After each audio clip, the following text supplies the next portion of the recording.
Portal de Convênios. Todas as notícias sobre convênios e outros acordos na administração pública. Olá, este é o podcast do Portal de Convênios, um resumo semanal das principais notícias do âmbito da administração pública para você se manter informado em poucos minutos. Defesa Civil reconhece situação de emergência em 20 cidades do Nordeste, Minas Gerais e Rio Grande do Sul. O Ministério da Integração e do Desenvolvimento Regional, o MIDR, por intermédio da Defesa Civil Nacional, anunciou o reconhecimento da situação de emergência em 20 cidades brasileiras, afetadas por diferentes tipos de desastres. Esta decisão, formalizada através de portarias publicadas no Diário Oficial da União, de segunda-feira, 19 de fevereiro, abrange localidades em 9 estados distintos do Brasil. Este reconhecimento é um passo fundamental para que os municípios possam avançar nas ações de resposta e recuperação diante das adversidades enfrentadas em áreas atingidas. Com a oficialização dessa situação de emergência, os municípios afetados estão agora habilitados a solicitar apoio financeiro do governo federal. Os recursos disponibilizados podem ser destinados a uma série de ações prioritárias, incluindo o atendimento imediato às populações afetadas, o restabelecimento de serviços essenciais interrompidos pelos desastres e a reconstrução de infraestruturas críticas e moradias que foram danificadas ou destruídas. O suporte financeiro é fundamental para assegurar uma resposta ágil e efetiva às necessidades urgentes das comunidades atingidas e que deverá ajudar na mitigação dos impactos sociais e econômicos dos desastres.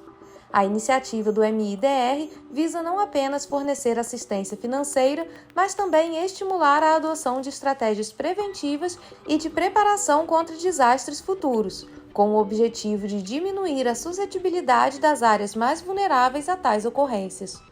No Rio Grande do Sul, as cidades de Roque Gonzales, Cerro Largo, Ubiretama, Nova Candelária, Novo Tiradentes, Miraguaí e Três Palmeiras foram atingidas por vendaval. Já o município de Biaçá teve o reconhecimento federal devido a enxurradas, enquanto Redentora registrou queda de granizo. Em Minas Gerais, Formiga, Governador Valadares, Eugenópolis e Águas Formosas foram castigadas por fortes chuvas. Já Frei Gaspar enfrenta a seca, que é um período de falta de chuvas mais prolongado do que a estiagem. No Nordeste, as cidades de Cansanção e Cícero Dantas, na Bahia, registraram chuvas intensas, enquanto Serra Preta obteve o reconhecimento de situação de emergência devido à estiagem. Lastro, na Paraíba, também foi afetada por estiagem, que ainda atingiu Sorriso, no Mato Grosso. Ainda no estado mato-grossense, o município de Cáceres obteve o reconhecimento federal sumário por alagamentos. Municípios que se encontram em condições de emergência ou que tenham um estado de calamidade pública oficialmente reconhecido pela Defesa Civil Nacional estão qualificados para requerer apoio financeiro junto ao Ministério da Integração e do Desenvolvimento Regional. Para efetuar tal solicitação, os municípios devem utilizar o Sistema Integrado de Informações sobre Desastres, o S2ID, ferramenta essa que permite uma gestão eficaz e coordenada das informações relativas a desastres. Após a submissão das informações pelo S2ID, a equipe técnica da Defesa Civil Nacional procede à análise detalhada das necessidades, objetivos e valores requisitados para cada caso específico. Esse processo de avaliação é meticuloso, garantindo que os recursos, uma vez aprovados, sejam empregados de maneira eficiente e alinhada às demandas mais críticas das áreas afetadas. A conclusão bem-sucedida dessa etapa culmina na publicação de uma portaria no Diário Oficial da União, a qual oficializa os montantes aprovados para liberação. Valdez Góes, ministro da Integração e do Desenvolvimento Regional, explica como os repasses podem ser aplicados.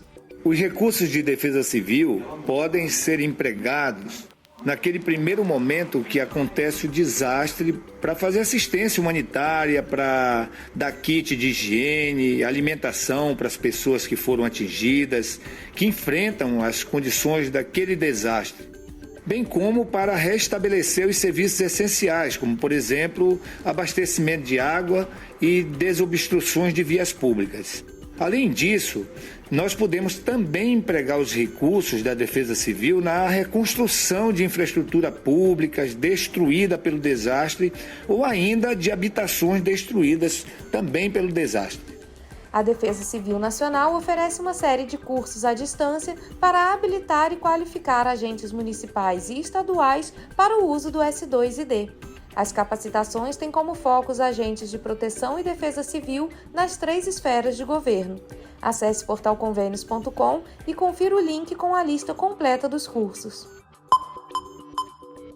Nova regra de repasse do salário educação, desafios e oportunidades para gestores. A recente alteração na legislação do salário educação, conforme anunciado no Diário Oficial da União em 14 de fevereiro, através da Portaria FNDE 109 de 2024, vem provocando um intenso debate entre especialistas e gestores públicos. O salário educação, uma contribuição social destinada ao financiamento de programas, projetos e ações voltados para a educação básica pública, como transporte escolar, assistência à saúde, programas de material didático escolar e alimentação, tem sido uma importante fonte de recursos para os entes federativos. Com a nova regra, o governo federal visa aprimorar a eficiência na distribuição desses recursos, prometendo uma alocação mais justa e equitativa.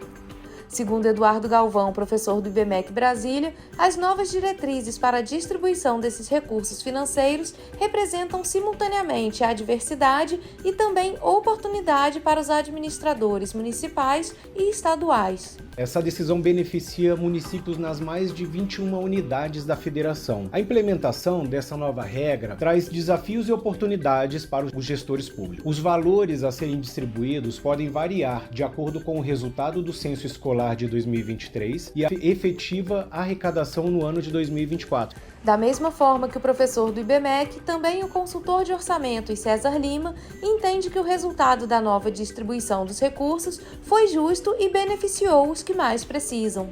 Essa decisão do STF, com certeza, leva a justiça com os estados menos favorecidos e com seus municípios menos favorecidos também, uma vez que os estados mais abastados sempre estavam aí com cálculos melhores. Então, assim, é um crescimento significativo nos recursos do Fundeb, isso daí com base, claro, na projeção do próprio FNDE e que com certeza fará muita diferença aí para esses entes. As alterações nos critérios de repasse do salário educação buscam atender a uma antiga demanda por maior equidade na distribuição dos recursos. A nova metodologia leva em consideração variáveis como o número de matrículas, a distância fiscal entre os entes federativos e indicadores de necessidade e capacidade financeira. Dessa forma, espera-se que os recursos sejam direcionados de maneira mais eficaz às regiões e instituições que mais necessitam. Em contraste com o método anterior, que se baseava no número de matrículas na educação básica pública e na coleta da contribuição social de cada estado, o novo sistema adotará como base a relação entre as matrículas em cada rede de ensino e o total de matrículas em nível nacional na educação básica pública. Para Eduardo Galvão, os gestores públicos enfrentarão o desafio de adaptar-se a um novo cenário de distribuição de recursos. A transparência na aplicação dos fundos e a capacidade de desenvolver projetos que atendam aos critérios estabelecidos são aspectos cruciais para garantir o acesso aos recursos. Além disso, os gestores precisarão estar atentos às mudanças para planejar adequadamente suas políticas educacionais e orçamentárias. Por outro lado, a nova regra traz consigo a oportunidade de promover uma gestão mais eficiente e focada nas necessidades reais da educação básica. A expectativa é que, com a distribuição de recursos mais alinhada às necessidades de cada região, seja possível melhorar a qualidade da educação oferecida, reduzindo desigualdades e promovendo um desenvolvimento educacional mais equilibrado. A distribuição dos fundos ocorre por meio de cotas, beneficiando a União, estados, o Distrito Federal e municípios da seguinte maneira: o Fundo Nacional de Desenvolvimento da Educação retém 10% da receita líquida para investir em projetos, programas e ações voltados à educação básica. Os 90% restantes da receita líquida são divididos em cotas e distribuídos automaticamente, sendo uma cota federal, que representa 1/3 do total arrecadado, ficando sob a gestão do FNDE, para ser destinado ao financiamento de programas e projetos que busquem minimizar as disparidades socioeducacionais entre municípios, estados e regiões do Brasil.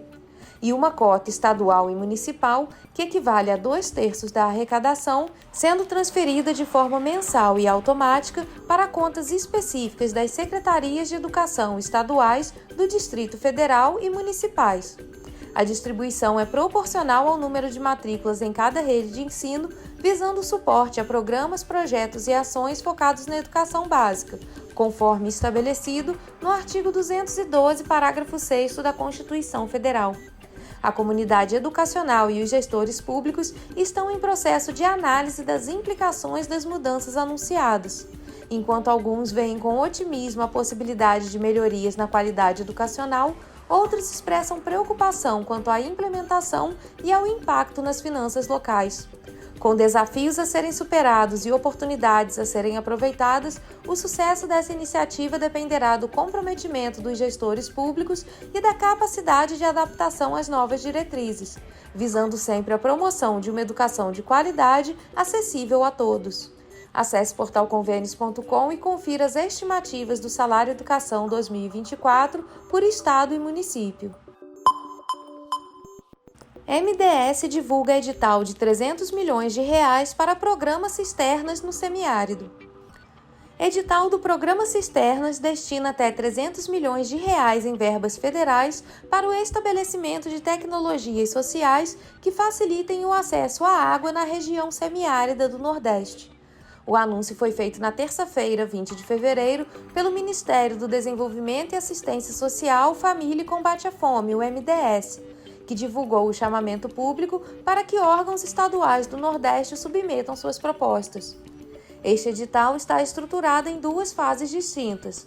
A primeira dedicada à análise das propostas submetidas e a segunda focada na definição de prioridades. Os recursos serão distribuídos com base na qualidade dos projetos apresentados pelos estados, levando em consideração diversos critérios avaliados por uma comissão de seleção especialmente designada para este fim. Para a secretária nacional de Segurança Alimentar e Nutricional do MDS, Lilian Raal, a nova forma de seleção de propostas permite aprimorar a execução dos recursos destinados ao acesso à água. Ela detalha que o edital estabelece critérios de avaliação específicos, ao mesmo tempo em que qualifica a aplicação destes recursos, uma vez que vincula sua liberação à execução das ações apresentadas nas propostas de trabalho. O processo seletivo destina-se a financiar cisternas de captação de água para o consumo humano, produção de alimentos e fomentação da inclusão social e produtiva. O governo federal compromete-se a alocar até R$300 milhões nessa etapa, estabelecendo um repasse mínimo de R$5 milhões para projetos aprovados na primeira fase de análise, enquanto os repasses na fase de priorização poderão oscilar entre R$10 milhões e R$80 milhões, conforme a necessidade real de acesso à água de comunidades e famílias nas áreas mais vulneráveis. Na fase inicial, o foco é verificar se as propostas estão alinhadas ao objetivo principal do edital, que é implementar tecnologias sociais para o acesso à água, incluídas no catálogo do Programa Cisternas. As tecnologias são destinadas a populações rurais de baixa renda, localizadas na região semiárida do Nordeste, respeitando a delimitação geográfica estipulada pelo programa. A fase subsequente do certame, denominada etapa de priorização, visa a distribuição criteriosa dos fundos orçamentários e financeiros. O foco está em projetos que não só implementem, mas também maximizem o impacto das tecnologias sociais para acesso à água, integrando-se a outras iniciativas, projetos e programas no Estado que contribuam para a segurança alimentar e nutricional e incentivem a criação de empregos e renda para famílias vulneráveis nas zonas rurais do semiárido. Para a seleção prioritária dos projetos, serão levados em conta fatores como a focalização em municípios e populações em maior situação de vulnerabilidade, incluindo povos e comunidades tradicionais. Essencialmente, busca-se apoiar propostas que comprovem eficiência na gestão e monitoramento, além da existência de estruturas e mecanismos eficazes para a governança, participação social e sistemas de acompanhamento e avaliação. O diferencial da segunda etapa do edital reside na implementação de critérios específicos para a priorização dos investimentos. Seguindo a etapa inicial de avaliação, os candidatos serão convidados a uma mesa técnica onde terão a oportunidade de detalhar suas propostas, com especial atenção aos aspectos destacados para a priorização, conforme estabelecido no edital. Este momento é crucial para a determinação e distribuição dos recursos financeiros e orçamentários, sendo a qualidade do projeto um fator determinante na tomada de decisão. Acesse portalconvênios.com e confira o edital completo e a relação de municípios prioritários. Como estados e municípios devem investir os 17 bilhões de reais restantes dos fundos da Covid-19? Os saldos de recursos financeiros que ainda não foram gastos, encaminhados pelo governo federal para o combate à pandemia de Covid-19, só podem ser aplicados na área de saúde. É o que determina a Portaria 3.139, publicada no último dia 8 de fevereiro pelo Ministério da Saúde. O documento orienta que o dinheiro deve ser usado exclusivamente para despesas com ações e serviços públicos de saúde. De acordo com a Confederação Nacional de Municípios, a CNM, as sobras ultrapassam 17 bilhões de reais.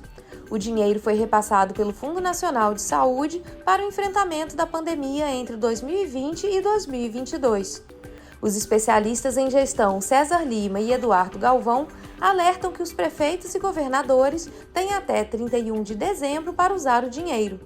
César Lima explica que, com o fim da emergência, o uso do dinheiro havia ficado interrompido, pois a legislação proibia sua utilização em outras áreas da administração pública. Esses recursos ficaram congelados nas contas dos estados e dos municípios. No final do ano passado, a Emenda Constitucional 132 de 2023 possibilitou que esses saldos fossem utilizados até o final desse ano. Agora, nesses últimos dias, o Ministério da Saúde exarou uma portaria 3139 que explica que esses saldos eles podem ser utilizados tanto para custeio quanto para investimentos. Ou seja, eles podem ser utilizados para o custeio do dia a dia, pagamento de água, de luz, de medicamentos, insumos e também para investimentos. Para Eduardo Galvão, a autorização para se usarem os recursos em outras áreas da saúde além da pandemia é uma ótima notícia e representa uma boa oportunidade para melhorar a assistência à saúde da população. Perguntado sobre como os gestores devem fazer para ter acesso a esses recursos, Galvão adiantou que é preciso ter atenção a algumas regras. Os municípios precisam estar atentos a algumas regras. Primeiro, eles têm que mostrar como o dinheiro foi usado, incluindo essas informações no relatório anual de gestão. Isso é importante para garantir que o dinheiro está sendo bem aplicado. Além disso, o uso desses recursos precisa estar alinhado com as diretrizes nacionais de saúde. Isso quer dizer que os municípios devem planejar bem como vão usar a verba e garantirem que ela realmente contribua para melhorar os serviços de saúde para a população. A prorrogação até 31 de dezembro de 2024 foi garantida pela Emenda Constitucional 132 de 2023 e vale para recursos ainda em conta nos fundos de saúde e assistência social dos municípios, conforme as portarias 369 de 2020, 378 de 2020 e 884 de 2023. Para acessar a Portaria 3.139 do Ministério da Saúde, que dispõe sobre a aplicação dos recursos e a ampliação do prazo, acesse o link disponível em portalconvênios.com. Lula promete liberar 20,5 bilhões de reais em emendas antes de vedação eleitoral. O presidente Lula editou na última quinta-feira um decreto que estabeleceu a liberação de 20,5 bilhões de reais em emendas parlamentares até junho, atendendo a uma demanda dos congressistas antes do período de vedação eleitoral, informou o Palácio do Planalto. A medida vem como resposta às preocupações dos legisladores sobre as restrições impostas pela legislação eleitoral que proíbe a transferência de recursos de emendas a partir de 30 de junho. Em outubro, eleitores em mais de 5 mil municípios brasileiros irão às urnas para escolher prefeitos e vereadores. O acordo para a liberação dos recursos foi firmado após negociações entre o presidente Lula, o presidente da Câmara dos Deputados, Arthur Lira, e membros da Comissão Mista de Orçamento do Congresso. As discussões culminaram em um encontro no Palácio da Alvorada, onde o compromisso foi oficializado. Segundo o decreto, os pagamentos serão distribuídos em 12,5 bilhões de reais para emendas individuais, 4,2 bilhões para emendas de bancada e 3,6 bilhões de reais para emendas de comissão, cumprindo assim o cronograma estabelecido pela Lei de Diretrizes Orçamentárias, a LDO. A LDO havia sido inicialmente vetada pelo presidente com o argumento de que contrariava a Lei de Responsabilidade Fiscal. No entanto, uma nova proposta foi apresentada, mantendo o objetivo de liberar a maior parte dos recursos antes do prazo eleitoral. Este movimento é visto como uma estratégia para reforçar o poder do Legislativo sobre o orçamento público, diminuindo a necessidade de negociações de última hora para a liberação de recursos, uma prática comum antes de votações importantes no Congresso. Além disso, estabelece uma previsão de pagamentos mensais, uma demanda dos deputados que buscavam maior previsibilidade na liberação dos fundos. A liberação dos 20,5 bilhões de reais em emendas representa um compromisso significativo do governo federal em manter um relacionamento cooperativo com o Congresso, especialmente em um ano eleitoral, onde a gestão eficiente dos recursos públicos é crucial para o desenvolvimento dos municípios e a confiança dos eleitores nas instituições políticas do país. O acordo marca um momento importante na política brasileira, evidenciando o esforço conjunto entre os poderes executivo e legislativo para garantir a continuidade dos investimentos nos municípios enquanto se navega pelas restrições impostas pelo calendário eleitoral.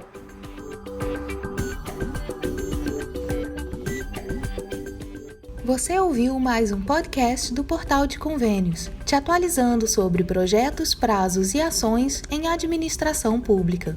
Continue se informando em nosso site portalconvenios.com. Até a próxima!